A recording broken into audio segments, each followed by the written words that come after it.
Buenas tardes, mi nombre es María Fernanda Goyes. Actualmente estudio la carrera de Derecho en la Universidad Técnica del Norte. A continuación explicaré acerca del contrato de cuenta corriente mercantil.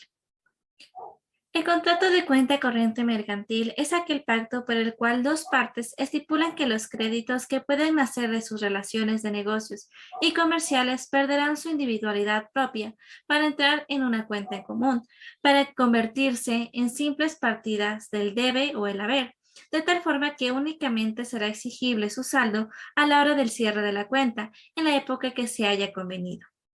Siendo un contrato en el cual una de las partes remite a otra o recibe de ellas, ya sea propiedades, cantidad de dinero, mercadería, títulos de valores, entre otros, sin la obligación de tener a la orden una cantidad o un valor equivalente, pero existe este deber de acreditar al remitente tales remesas y liquidarlas en las épocas convenidas.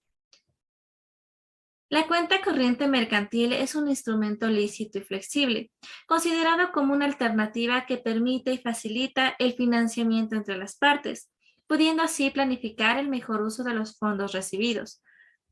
Su importancia también radica en que una de las partes remite o recibe de otra, ya sea cantidades de dinero, propiedades u otros efectos de tráfico mercantil, sin la obligación de tener a la orden una cantidad o un valor equivalente, por lo cual ese tipo de contratos es más accesible. Además de que existe esa obligación futura de acreditar al remitente tales remesas y liquidarlas en la época convenida. Se dice que este tipo de contrato es nominado y típico. Es nominado porque se encuentra en el Código de Comercio y demás normativas, y es típico porque se encuentra estipulado específicamente en el artículo 611 al 622 del Código de Comercio. Es real, ya que si bien el contrato se constituye con la voluntad de las partes, es necesario que las partes realicen las remesas.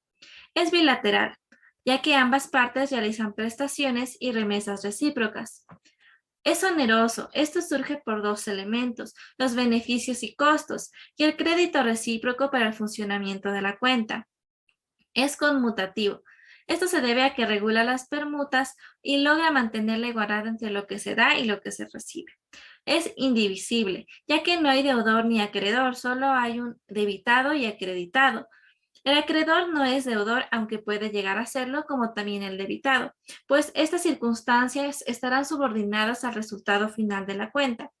Y es correlativo, ya que al establecer un saldo como consecuencia de compensación está su exigibilidad, que se traduce en la obligación de pagarlo por aquel cargo que resulte como consecuencia de la diferencia de los valores intercambiados.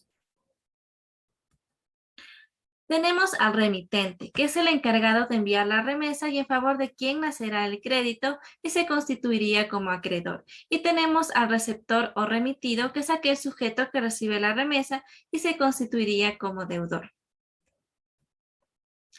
Es necesario que en la práctica se pueda comprobar que el contrato que se pretende llevar a efecto corresponda efectivamente a una relación comercial verdadera entre las partes y que éste contenga todos los requisitos esenciales para su existencia, como es la capacidad legal de las partes intervinientes, el consentimiento, que es el requisito básico para el perfeccionamiento del contrato, que consiste en la manifestación de voluntad de celebrarlo de conformidad con el objeto y la causa, el objeto que claramente debe ser lícito. En este tipo de contratos es indispensable que el objeto de la remesa sea transferido y determinada su libre disposición por el receptor en plena propiedad, resultado de ello que no tendría un empleo determinado ni tampoco deberá existir la obligación de tener a la orden del remitente un valor equivalente. Tenemos una causa, la causa debe ser lícita. Y para que el contrato tenga un carácter mercantil, bastará con que uno de los contratantes sea comerciante o empresario. Legalización. Debe cumplir con todos los requisitos establecidos en la ley. Se legaliza con la firma de las partes intervinientes y es recomendable que haya sido notarizado.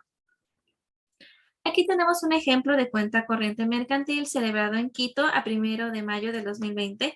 Por una parte, la Unión Ecuatoriana, UNITEC, representada por el señor Santiago San Miguel, y por otro lado, al Colegio Internacional SEC Ecuador, representado por el director de la institución, el señor Fidel Tamayo. Considero importante leer la primera cláusula para que se dé un entendimiento en qué consiste este contrato. Se conviene entre la Unión Ecuatoriana y el colegio crear una cuenta corriente de dinero y valores de manera que envíe a la otra y eventualmente viceversa dineros y valores sin aplicación a usos determinados y sin obligación de mantener una a la orden de otra la cantidad o el valor equivalente, pero con el cargo de acreditar a favor del respectivo remitente sus remesas y liquidar las cuentas de débito y crédito y pagar el saldo, en la forma y en las condiciones que se estipulan en el siguiente contrato. Aquí podemos visualizar todas las cláusulas del contrato y al final se legaliza con las firmas de las partes intervinientes. En conclusión, la cuenta corriente mercantil se caracteriza por la existencia de una relación permanente de negocios, por verificarse remesas recíprocas entre las partes, de manera que no se conoce inicialmente quién resulta deudor y quién acreedor, y por último, por la absorción de las partidas individuales para integrarlas en un todo del que resulta al finalizar un saldo que sí es exigible. Además, se habla de liquidación o corte de cuenta cuando se obtiene un saldo en la época prevista por las partes, por ejemplo, mensualmente, y determinación cuando se clausula de forma definitiva. La cuenta corriente mercantil es un instrumento lícito y flexible considerado como una alternativa que permite y facilita el financiamiento entre las partes, pudiendo así planificar el mejor uso de los fondos recibidos. Su importancia radica en que una de las partes remite a la otra o recibe de ella propiedades, cantidades de dineros u otros efectos de tráfico mercantil sin la obligación de tener a la orden una cantidad o un valor equivalente. Además de que siempre va a existir la obligación futura de acreditar al remitente tales remesas y liquidarlas en la época que se haya convenido. Considero importante mencionar que para probar la existencia de un contrato de cuenta corriente mercantil, se debe probar la existencia de una relación comercial verdadera y que a su vez demuestre que contiene todos los elementos esenciales para su existencia y denominación como tal, ya que como todo contrato debe cumplir con los requisitos legales para evitar problemas futuros. Muchas gracias.